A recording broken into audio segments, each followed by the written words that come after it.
শনিবার হয়ে গিয়েছে লোকসভার শেষ দফা। তারপরেই বিভিন্ন সংস্থার তরফে এক্সিট পোল বা বুথ ফেরত সমীক্ষা প্রকাশ করা হয়েছে। সেখানে যে তথ্য উঠে এসছে তাতে ফের দেশ জুড়ে গেরুয়া ঝড়েরই ইঙ্গিত পাওয়া যাচ্ছে। শুধু তাই নয়, একাধিক বুথ ফেরত সমীক্ষায় প্রকাশিত পশ্চিমবঙ্গেও 20টির বেশি আসন নিজেদের ঝুলিতে ভরতে পারে পদ্ম শিবির। নির্বাচনী প্রচার শুরু থেকে প্রতিটি বিজেপি নেতার গলায় শোনা গিয়েছিল একটাই স্লোগান, এইবার 400 পার। এমনকি রাজ্যে যতবার প্রধানমন্ত্রী নরেন্দ্র মোদী সভা করতে এসেছিলেন তার গলাতেও শোনা গিয়েছিল এই একই স্লোগান। যদিও শনিবার প্রকাশিত বুথ ফেরত সমীক্ষায় 400টির আসন দেওয়া হয়নি বিজেপিকে। বুথ ফেরত সমীক্ষা যে সবসময় মিলে যাবে এমনটা নিশ্চিত করেও বলা যাবে না।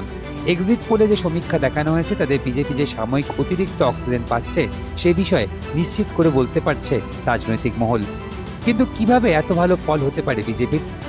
এক্সিট পোলের ফলাফল বিশ্লেষণ করলে দেখা যাবে উত্তর ও পশ্চিম ভারতে শুধু যে জমি ধরে রাখতে পারবে বিজেপি এমনটা নয়, দক্ষিণ ভারতেও খাতা খুলতে পারে পদ্ম শিবির।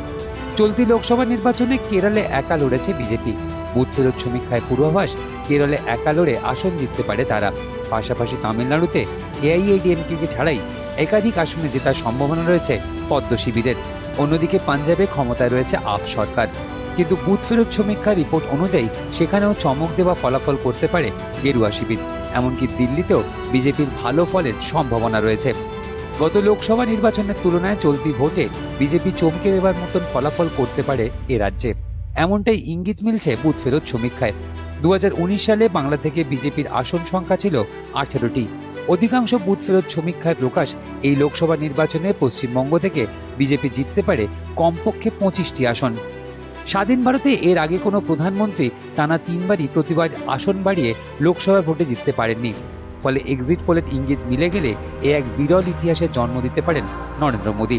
রাজনৈতিক মহলের বক্তব্য, বুথ ফেরত সমীক্ষার ফল ঠিক হলে একটা বিষয় মানতেই হবে যে ব্যাপক অসমতা, বেকারত্ব বৃদ্ধি, মূল্যবৃদ্ধির মতন একাধিক সমস্যা সাধারণ মানুষের সামনে এলেও তাতে মোদীর দল বিজেপির ভোট কমাতে পারেনি, বরং তারা অনেকটাই বৃদ্ধি পেয়েছে। রাজনৈতিক মহলের মতে চলতি নির্বাচনে ধর্মীয় মেরুকরণ বড় ফ্যাক্টর ছিল বিরোধীদের কাছে।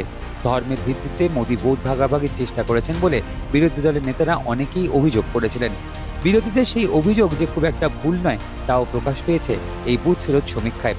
দ্বিতীয়ত, কেন্দ্রে এনডিএ বিরোধী জোট তৈরি হলে যে খুব একটা সাধারণ ভোটারদের মনে প্রভাব ফেলতে পেরেছে এমনটাও মনে করছে না রাজনৈতিক মহল। তাদের ধারণা, মোদী বিরোধিতায় কোনো ইস্যুকেই জোরালোভাবে প্রতিষ্ঠা করতে ব্যর্থ হয়েছেন তারা। এমনকি ইন্ডিয়া জোট ক্ষমতায় এলে প্রধানমন্ত্রীর মুখ কী হবে তা নিয়েও স্পষ্ট করে কোনো জবাব ছিল না বিরোধীদের কাছে। এটাও একটা বড় ফ্যাক্টর হতে পারে। বুথ ফেরত সমীক্ষায় যা ইঙ্গিত, বিগত তাতে একটা বিষয়ে নিশ্চিত, বিগত 10 বছরে প্রধানমন্ত্রীর জনপ্রিয়তা কমেনি, বরং বেড়েছে। কিন্তু আদতে কি তার প্রভাব পড়বে ইভিএমে, জানা যাবে 4 জুন।